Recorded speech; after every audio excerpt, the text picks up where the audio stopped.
आगरा में शनिवार को करणी सेना एक बड़ा विरोध प्रदर्शन करने वाली है। राणा सांगा की जयंती है, तैयारियां पूरी हो चुकी हैं। मेरे साथ क्षत्रिय करणी सेना के अध्यक्ष राज शेखावत साहब हैं। राज साहब, क्या तैयारी है जो राणा सांगा की जयंती पर, किस तरह का आयोजन करने वाले हैं? तैयारी ऐसी है कि पूरे भारतवर्ष का क्षत्रिय और सनातनी कल बड़ी संख्या में, अनगिनत संख्या में यहाँ गढ़ीरामी पहुँच रहा है। हमारी कई सारी अपेक्षाएं हैं। उन अपेक्षाओं को लेके कल इस जन्म जयंती के शुभ अवसर पर, उपलक्ष्य पर हम हमारी अपेक्षाएं उस कार्यक्रम के माध्यम से सरकार और प्रशासन तक पहुंचाने जा रहे हैं हम लोग। और हमने 5 बजे तक का समय प्रशासन को और सरकार को दिया है कि उनका प्रतिनिधिमंडल आए, हमारे से बैठ के इन अपेक्षाओं पे चर्चा करे और हमारी इस मांग को स्वीकार, इस पे अपनी सहमति दर्ज कराए, ताकि हम अनुशासन से सब कुछ कर सके और फिर अनुशासन से आए थे, अनुशासन से हम वापस अपने घर को जा सकें। क्या है मांग, क्या है? मांगे कई सारी हैं। उसमें जो मुख्य हमारी मांग है कि जिस व्यक्ति ने यह अभद्र टिप्पणी की है संसद भवन से, उस व्यक्ति की सदस्यता तुरंत प्रभाव से रद्द की जाए। दूसरा, संसद भवन के बाहर आके भी उसने ये स्टेटमेंट दिया है अभद्र टिप्पणी वाला, तो उस पर राष्ट्रद्रोह तो बनता है। आप संवैधानिक भी जाओ तो राष्ट्रद्रोह, चलो संसद भवन में नहीं बनता, नहीं बाहर तो बनता है, तो उसके तहत इस पर कार्रवाई की जाए। उसके साथ साथ हमने ये कहा है कि जिन बच्चों पे झूठे केस में, मुकदमे में, वो हटाए जाए। उसके बाद हमने ये कहा कि कुछ ऐसे पुलिसकर्मी थे जिन्होंने कस्टडी में हमारे उन योद्धाओं के साथ निर्दयतापूर्वक व्यवहार किया, उनको 3rd डिग्री का टॉर्चर किया, जबकि वो योद्धा थे, वो एक आंदोलनकारी थे, कोई आतंकवादी नहीं थे या कोई गुनहगार नहीं थे। तो उनके विरोध में भी हमें FIR दर्ज करनी है, उनका सस्पेंशन कराना है हमें।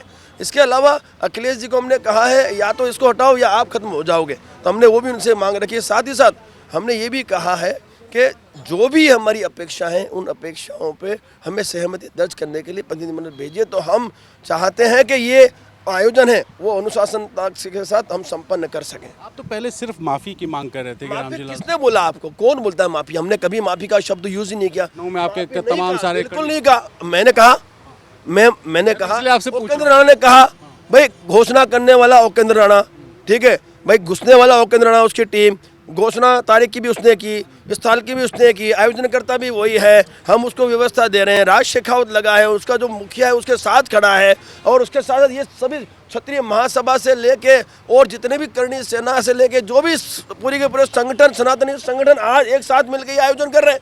माफी की बात ही नहीं है साहब। लखनऊ वाले तो पोस्टर लिए थे साहब, वो खड़े होकर कह रहे हैं माफी मांगो। सर देखिए, मूवमेंट तो हम कर रहे हैं ना, कमांड तो हम संभाल रहे हैं ना, तो जब हम बोल रहे हैं कि माफी नहीं, हड्डी तोड़ कुटाई होगी तो होगी, आज नहीं तो कल होगी। उसकी रेकी हो रही है साहब, उसकी रेकी हो रही है। जिस दिन मौका मिला, बहुत जल्द आपको शुभ समाचार मिल जाएंगे कि हड्डी तोड़ कुटाई हो गई। और साहब एकमात्र विकल्प बचा यही है। आप सनातनी है सनातनी, क्या आप स्वीकार देगा आप गद्दार है?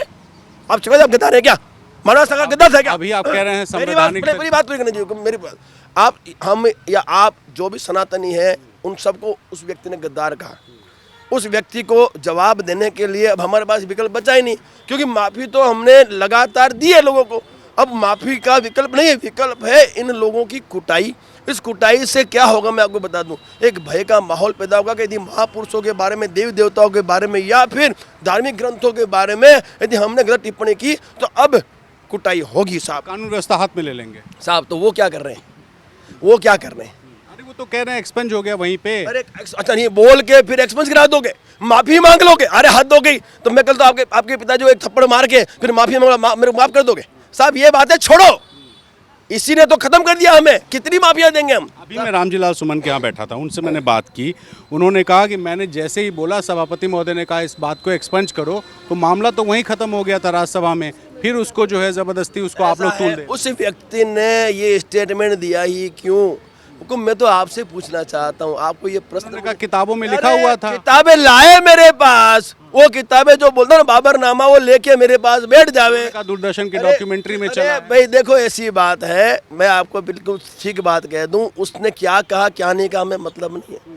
बस उसने जो कहा उसके लिए हमें आक्रोश है, और इस आक्रोश का जवाब हम देंगे।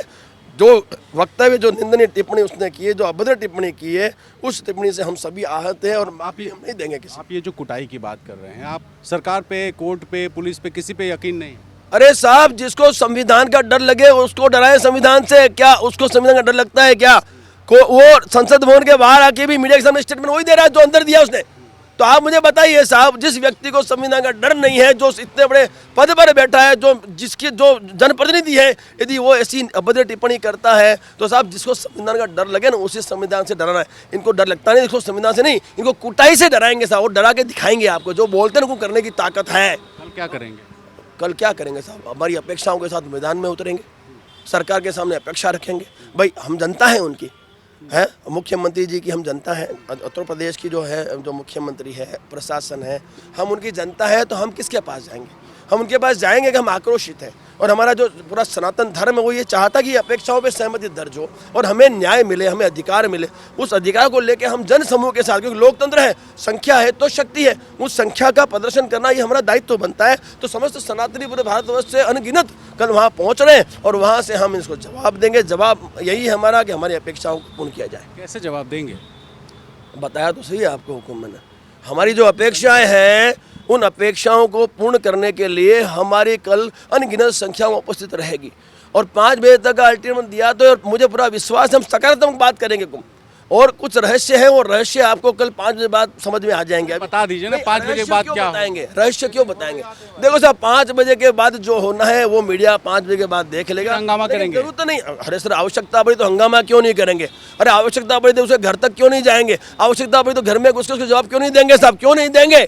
जब हमारी अपेक्षा पे यदि कोई सकारात्मक निर्णय नहीं होता है तो हमें हमारा कार्य तो करना पड़ेगा। पुलिस ने कल का है, हाँ जी, आगरा पुलिस ने बहुत सारी लाठियां वाठियां खरीदी हैं।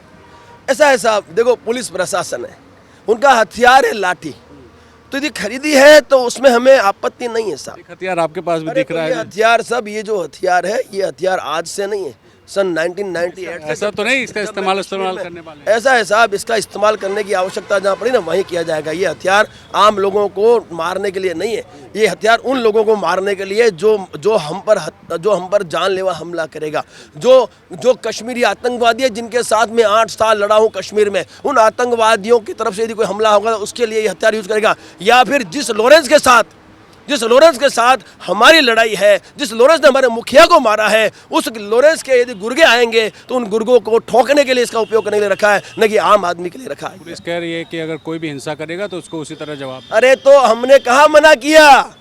हम कहाँ हिंसा की बात कर रहे हैं? यदि कह रहे हैं कुटाई करेंगे। अरे भाई तो क्यों नहीं करेंगे कुटाई? करना हिंसा नहीं है। पर हिंसा कब होगी? हिंसा कब होगी? आपकी मांग नहीं वो मानी हिंसा, जाएगी। देखो आप गलत बात कर रहे हैं। हिंसा की बात मैंने उस वक्त भी नहीं की। मैंने आपको फिर कहता हूं, इस देश की संपत्ति को नुकसान क्षति नहीं पहुंचाएगा, आम जनता को हम परेशान नहीं करेंगे, हम उसी को पकड़ेंगे जिस व्यक्ति ने ये भद्र टिप्पणी की। हिंसा की बात नहीं है। आपने कहा डंडे लेके प्रशासन तैयार है, तो साहब खाली हाथ तो क्षत्रिय भी नहीं है, ठीक है? हम भी केसरिया झंडे, एक सेकंड, हम भी केसरिया झंडे के साथ और डंडे के साथ हम उपस्थित रहेंगे। यदि बल का प्रयोग होता है तो अब किसी का बाप वहाँ पे मार नहीं खाने वाला, हम कोई मार खाने के लिए वहाँ नहीं आए। तो हम सकारात्मक बात कर रहे हैं आपसे, हम ये कह रहे हैं सकारात्मक हमें निर्णय की पूरी उम्मीद है, और यदि 1% जरूरत पड़ती है, बल प्रयोग होता है तो साहब जवाब देने की भी हमारी ताकत है। कितनी भीड़ इकट्ठी हो जाएगी? अनगिनत। तो ये राज शेखावत हैं जो कि क्षत्रिय कर्णी सेना के अध्यक्ष हैं। इनका कहना है कि कल बड़ी भीड़ होगी और इस बड़ी भीड़ में हर तरह का जवाब देने को तैयार हैं। इस तरह से सीधे सीधे चुनौती रामजीलाल सुमन को देते हुए कर्णी सेना के अध्यक्ष दिखाई दे रहे हैं। आगरा से कैमरा पर्सन वीरेंद्र सैनी के साथ रणवीर, NDTV इंडिया।